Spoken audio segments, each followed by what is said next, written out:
Bonjour, je suis Francis Mitati. J'aide les entreprises à être en règle sur le plan juridique et fiscal tout en prenant moins d'engagement grâce à la méthode entreprise sans souci. Si vous voulez profiter de cet accompagnement, je vous invite à vous abonner sur ma chaîne YouTube en cliquant sur le bouton s'abonner que se trouve en bas de cette vidéo.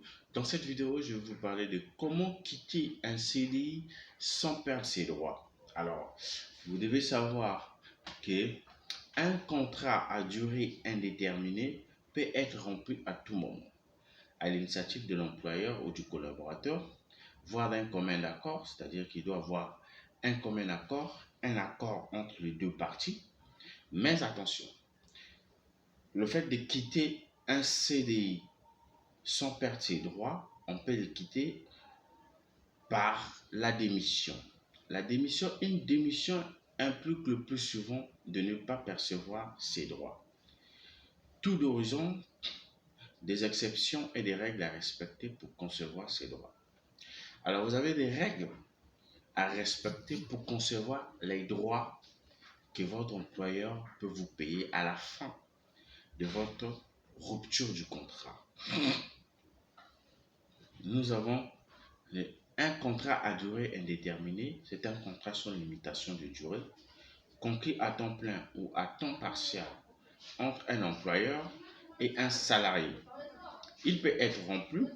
Nous avons la première règle à respecter, c'est sur une décision unilatérale, soit de l'employeur, en parenthèse, les licenciements pour motifs personnels ou motifs économiques, mise à la retraite. Nous avons soit du salarié, en parenthèse, la démission, le départ à la retraite, ou encore une cause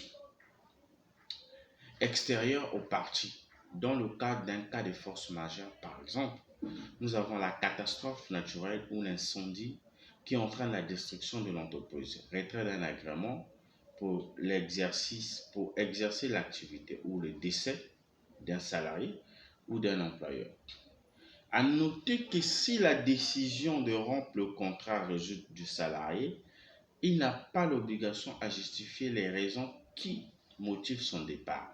De même, la démission n'a pas à être acceptée par l'employeur. C'est-à-dire que la démission d'un salarié ne peut ou ne pas être acceptée par l'employeur.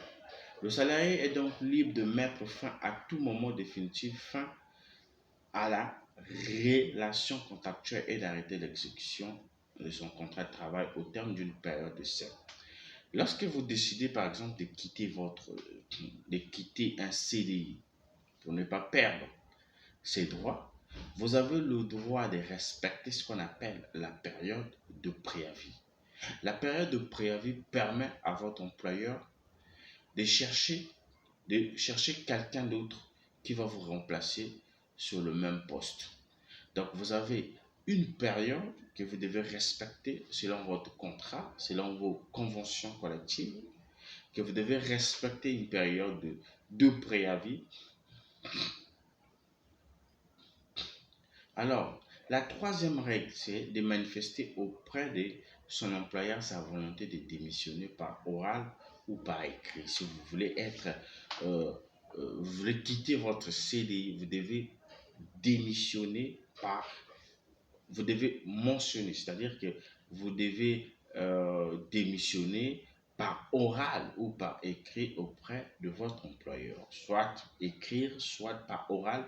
Vous devez toujours l'informer. C'est très important. Nous avons la quatrième règle en lui remettant une lettre de démission claire et non équivoque. Vous devez lui remettre la lettre de démission claire et non équivoque qui va vous permettre de démissionner facilement. Alors, je vous réserve la suite de ce détail de sa solution dans la méthode entreprise sans souci. Si vous voulez savoir plus, posez-moi des questions dans la description de cette vidéo, soit m'appeler par mail. Mes contacts sont affichés. Je vous invite aussi à cliquer dans la description de cette vidéo. Vous allez retrouver nos formations de comment licencier un salarié sur un CDI sans risque et comment espérer récupérer les indemnités en cas d'un licenciement abusif. Alors, nous avons par exemple, si vous voulez être accompagné par notre assistance juridique et fiscale, et social et comptable, nos services sont ici à prix dérisoire avec l'accompagnement de la constitution de l'entreprise, de vos entreprises ou la déclaration de la TVA, le calcul de la taxe sur le salaire, la taxe immobilière, la taxe, l'impôt sur les sociétés, l'impôt sur le revenu. Nous sommes là avec vous pour vous accompagner à un prix dérisoire. Merci.